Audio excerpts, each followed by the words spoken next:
पहलगाम आतंकी हमले के बाद भारत सरकार की ओर से पाकिस्तान के खिलाफ कई कड़े रुख उठाए गए हैं, जिसमें से एक है वीजा पर आए पाकिस्तानी नागरिकों को भारत छोड़ने का आदेश। ऐसे में अटारी बॉर्डर से कई ऐसी तस्वीरें सामने आई जिसे देखकर आपको भी थोड़ा अजीब लगेगा। कोई कह रहा है कि वो 41 साल से भारत में था, तो कोई कह रहा है कि मैं अब पाकिस्तान जाकर क्या करूंगा। आलम यह है कि लोग रोते बिलखते भारत को छोड़ रहे हैं। वहीं भारत में रह रही पाकिस्तानी नागरिक सीमा हैदर अब भी ग्रेटर नोएडा में अपने बच्चों और अपने पति के साथ रह रही हैं। अवैध रूप से सीमा हैदर ने भारत में एंट्री ली थी, जिसके बाद उनकी अदालत में पेशी हुई थी और एटीएस भी इस मामले में जांच कर रही है। वहीं पाकिस्तानियों के भारत छोड़ने पर अब सीमा हैदर सवालों के घेरे में है कि क्या सीमा को भारत की सीमा के पार जाना होगा। इस मामले पर उनके वकील एपी सिंह ने क्या कुछ कहा, सुनिए। माननीय न्यायालय के आदेश पर सीमा सचिन मीना के घर, अपने पति के घर ससुराल में रह रही है, जो कि भारत में जन्म लिया, भारत का रहने वाला भारतीय है।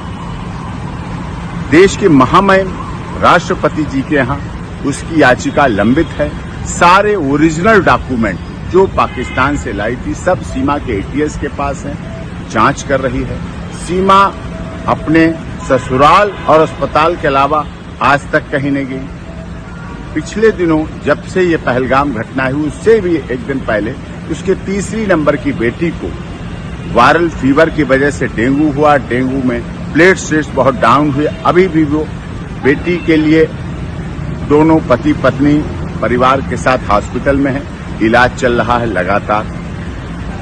नवजात बच्ची उनके साथ है, भारत में बेटी। उसका सर्टिफिकेट उत्तर प्रदेश की माननीय सरकार ने जारी कर रखा है, बर्थ सर्टिफिकेट, और उसके आधार पर भारत में रह रही है। उससे इसने पहलगाम की घटना, जो दुखद घटना है, उससे इसका जोड़ना बिल्कुल गलत है। जो लोग आलोचनावश ऐसा जोड़ रहे हैं, उसकी स्थिति को देखें। भारत की अब बहू है, मीना समाज की सम्मान है और रघुपुरा में रह रही है। देश की सरकार का, माननीय उत्तर प्रदेश की योगी आदित्यनाथ जी की सरकार का, केंद्र सरकार का सदैव उसने पालन किया है।